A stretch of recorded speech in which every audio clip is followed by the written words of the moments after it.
في مثلا حارة اليهود، موضوع مهم جدا جدا. هو طبعا بيطرح عدة موضوعات، صحيح. وبيؤرخ لفترة تاريخية معينة في مصر، لكن أهم ما فيه ان انت ما تاخدش ابدا موقف من انسان عشان دينه طبعا. لانه في النهاية ده دين، ده كتاب ربنا.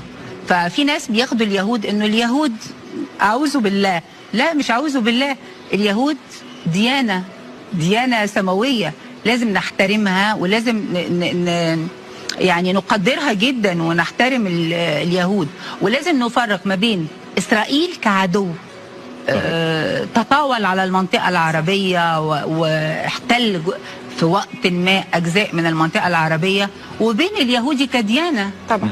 يعني انتوا عندكم في المغرب يعني في اجزاء من المجتمعات العربيه فيها يمكن طبعا 20% مثلا من المجتمع المغربي، أقل شوي. ما انا يعني سمعت كده يهود. طب ده يهودي مغربي، ده مش إسرائيلي.